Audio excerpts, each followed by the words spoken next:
the summer of 2004, high above the Nevada desert, something impossible happened. A single aircraft engaged 12 enemy fighters simultaneously, and one, not just one, obliterated them without taking a single hit. The enemy pilots never even knew what killed them. This wasn't science fiction. This was the F-22 Raptor's first major war game debut, and what happened that day would rewrite the rules of aerial warfare forever. But here's what's truly chilling. The pilots flying against the Raptor were America's own elite aviators, flying the most advanced fighters in the world at the time. And they were helpless. Today we're diving deep into the classified world of military war games to uncover how one aircraft didn't just dominate the competition. It made every other fighter jet on Earth obsolete overnight. This is the story of technological supremacy so absolute, it terrified even its creators. To understand the magnitude of what you're about to hear, you need to grasp what war games really are. These aren't simulations or video games. They're billion-dollar military exercises where the world's most expensive aircraft, flown by the most skilled pilots alive, engage in combat scenarios so realistic that careers live and die on the outcomes. For decades, American air superiority had been built on the F-15 Eagle and F-16 Fighting Falcon legendary aircraft that had never lost an air-to-air engagement. These weren't just planes. They were symbols of American technological dominance. The F-15 in particular had achieved a mythical 104-0 kill ratio in real combat. It was untouchable. But by the early 2000s, whispers were emerging from classified briefings. Russia's new Sukhoi fighters were getting too good.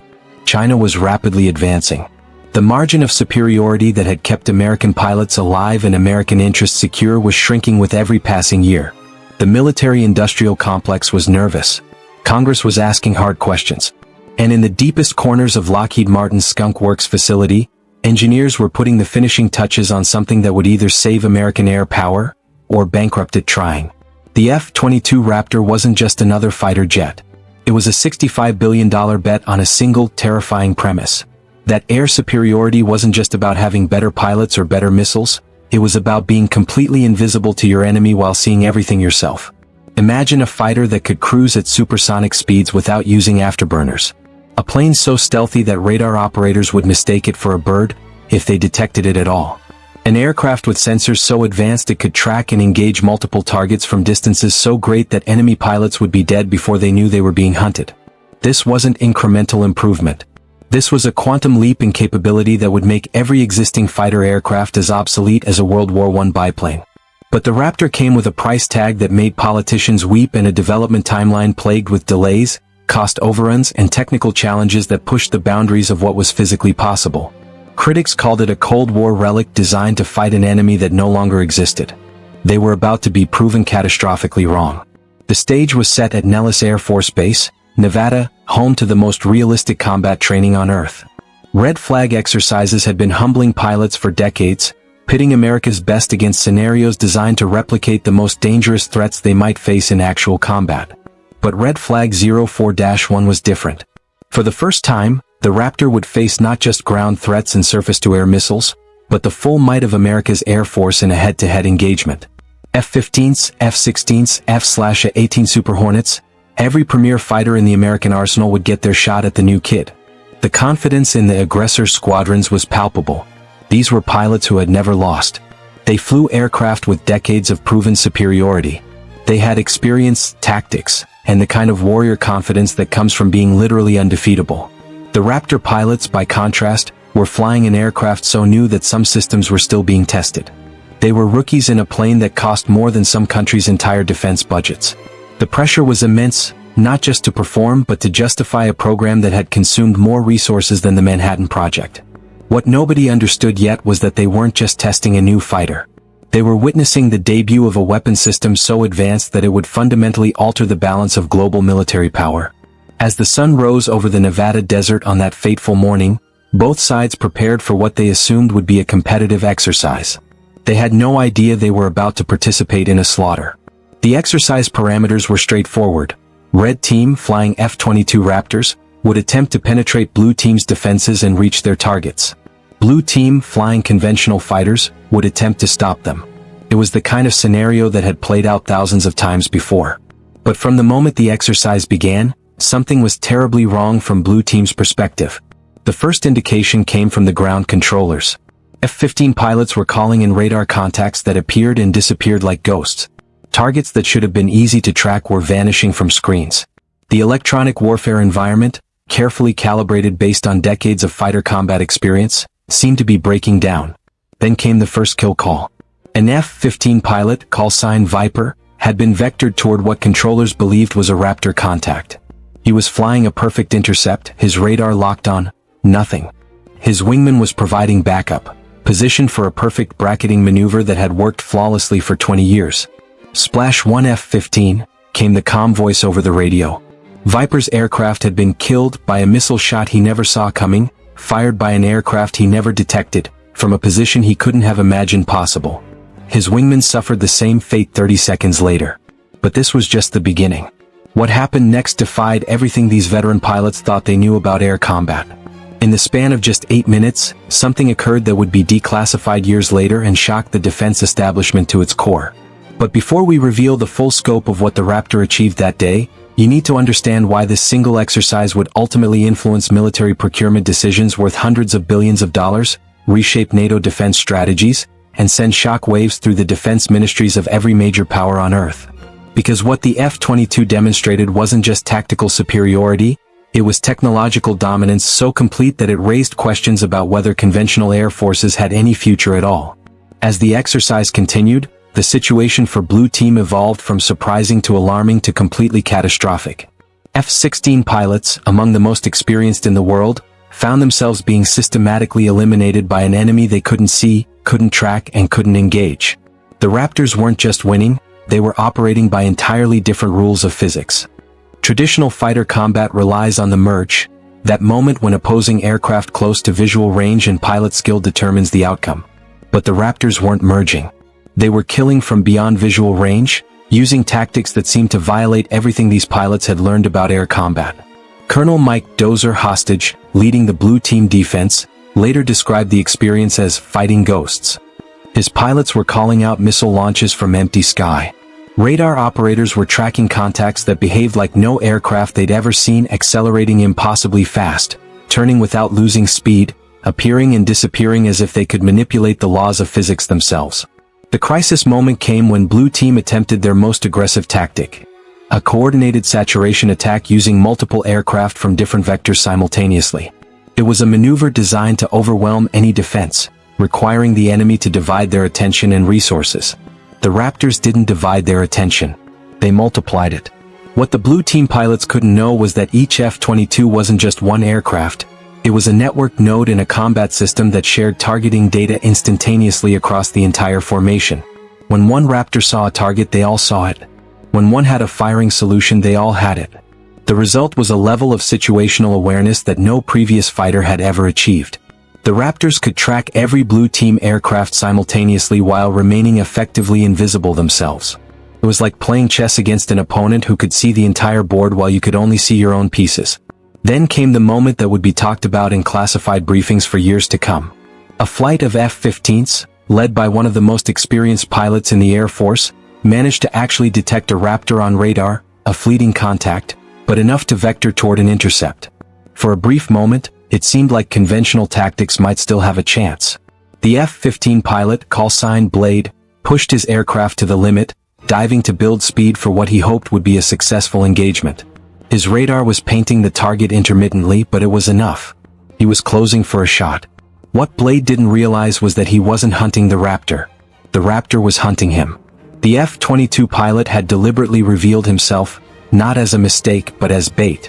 While Blade focused on his single target, 2 other Raptors had positioned themselves in his blind spots, completely undetected. It was a trap so sophisticated that Blade never saw it coming. Splash 1 F-15, came the call again. But this time it was followed by something unprecedented. Splash 2 F-15s. Splash 3 F-15s. Blade's entire formation had been eliminated in a coordinated attack that lasted less than 90 seconds. The Raptors had used their stealth not just to hide, but to manipulate the enemy into exposing themselves for the kill. This wasn't just technological superiority. This was tactical evolution in real time. When the exercise ended, the score was so lopsided that initial reports were classified to prevent them from reaching foreign intelligence services. The Raptors had achieved a kill ratio that defied belief. 144-0. Read that again. 144 enemy aircraft destroyed, 0 Raptors lost. But the numbers only told part of the story. Interviews with Blue Team pilots revealed something more disturbing than the defeat itself: the complete psychological impact of fighting an enemy they couldn't see, couldn't track, and couldn't understand. Veteran pilots who had flown combat missions over Iraq and Afghanistan described the Raptor exercise as more stressful than actual combat. At least in real war you could see your enemy. Against the Raptors they were fighting shadows. Colonel Hostage's post-exercise debrief was later partially declassified, and his words were chilling. "We weren't fighting an advanced aircraft. We were fighting a new form of warfare." The aftermath of Red Flag 04-1 sent shock waves through the defense establishment. Allies who had been considering alternative aircraft suddenly found themselves requesting information about purchasing Raptors. Potential adversaries who had been confident in their air defense capabilities began frantic efforts to develop new radar technologies. But perhaps most significantly, the exercise results reached the highest levels of American government and military leadership. The Raptor wasn't just a successful weapon system, it was a strategic game-changer that could potentially end air combat as a contested domain. The dominance demonstrated in those Nevada war games would be repeated again and again over the following years. Exercise after exercise, conflict simulation after conflict simulation, the pattern remained the same: total Raptor supremacy. Northern Edge 2006 in Alaska saw Raptors achieve a 108-0 kill ratio against a mixed force of F-15s and F-16s. COPE India exercises, where American aircraft faced simulated Russian and Chinese tactics, resulted in similar one-sided outcomes. Each exercise refined the tactics, improved the kill ratios, and deepened the understanding of what the Raptor represented. This wasn't just about American military superiority, it was about the evolution of warfare itself. The Raptor had proven that stealth technology, combined with advanced sensors and networking capabilities, could achieve decision-making advantages so complete that traditional concepts of air combat became irrelevant. Foreign military observers who witnessed these exercises left with a sobering understanding. Their air forces weren't just outmatched, they were obsolete. The technological gap wasn't something that could be closed with better training or improved tactics. It required a fundamental rethinking of how air warfare would be conducted in the 21st century. The strategic implications were staggering. Air superiority had been the foundation of American military doctrine since World War II. The ability to control airspace meant the ability to project power anywhere on Earth. The Raptor didn't just maintain that advantage, it expanded it to levels that bordered on science fiction. But here's where the story takes an unexpected turn, one that reveals the true complexity of modern military strategy. Despite its overwhelming success in war games, the F-22 program was terminated in 2011. Production stopped at just 187 aircraft, a fraction of the original planned fleet of 750. The reason? The very dominance that made it so effective also made it a victim of its own success. Congress and defense officials began asking a troubling question. If the Raptor was so superior that no potential enemy could challenge it, why did America need hundreds of them? The Cold War was over. The war on terror required different capabilities. The cost per aircraft had ballooned to over $400 million per unit. The irony was devastating. The Raptor had proven itself so dominant that it convinced decision-makers it was unnecessary. This decision would haunt American military planners within a decade. As China began developing fifth-generation fighters and Russia modernized its air force, the small fleet of Raptors suddenly seemed inadequate for the threats that were emerging. The aircraft that had been too good for its time would soon be desperately needed in quantities that no longer existed. Today, nearly 20 years after those first war games, the F-22 Raptor remains the undisputed king of air-to-air combat. Every major military exercise continues to demonstrate the same pattern. When Raptors participate, conventional fighters simply cannot compete. But the story doesn't end with American dominance. The success of the Raptor forced every major military power to develop their own stealth fighters. China's J-20, Russia's Su-57, and even smaller nations began investing heavily in technologies designed to counter stealth aircraft. The arms race that the Raptor began continues today, with hypersonic missiles, advanced radar systems, and artificial intelligence all being developed specifically to challenge the dominance that was established in those Nevada war games. Yet despite billions of dollars spent on countermeasures and competing systems, no aircraft has yet matched the Raptor's combination of stealth, speed, and sensor capability. In every head-to-head comparison, in every simulated engagement, The pattern established in 2004 continues to hold. What often gets lost in discussions of technological supremacy is the human element. The pilots who flew against the Raptor in those early war games weren't just statistics in a military exercise, they were elite aviators whose confidence and tactical understanding were fundamentally shattered. Interviews conducted years later reveal the psychological impact of facing an enemy that operated by different rules. Pilots who had spent their entire careers mastering the art of air combat found themselves questioning everything they thought they knew. Some described it as fighting an invisible enemy that could kill at will. The Raptor pilots themselves faced a different kind of pressure. They were flying the most expensive fighter ever built, representing technologies that had taken decades to develop. The weight of expectation was enormous, and the margin for error was zero. But perhaps most significantly, these exercises revealed something profound about the nature of technological warfare. The Raptor didn't just win through superior performance, it won by making the concept of fair fight obsolete. It represented a new paradigm where information dominance and stealth technology could overcome traditional advantages like numbers, experience, and proven tactics.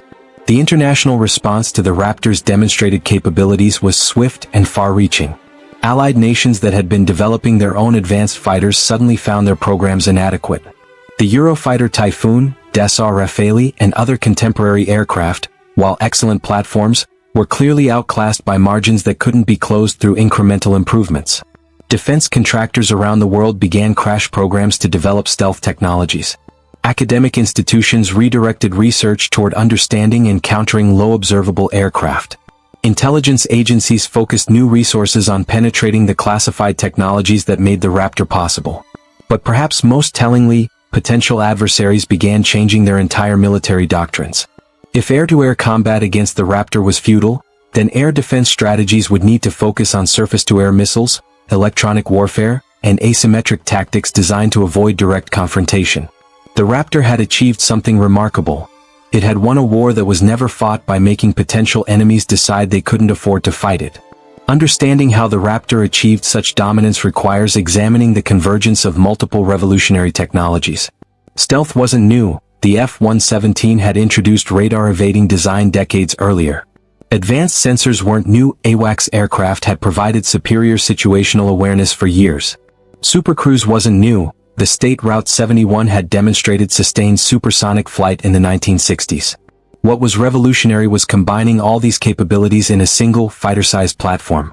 The Raptor's stealth technology reduced its radar cross-section to approximately that of a marble. Its APG-77 radar could detect targets at ranges exceeding 100 nautical miles while remaining virtually undetectable itself.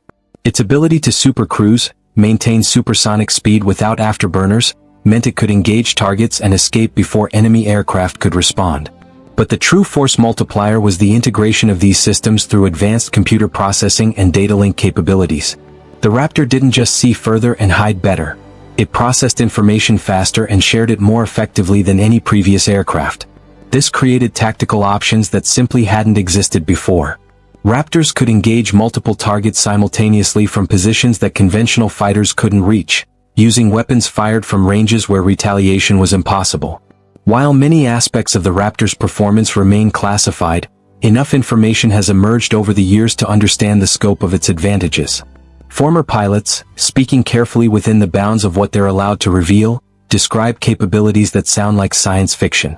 Raptors can track dozens of targets simultaneously while engaging multiple threats with different weapons.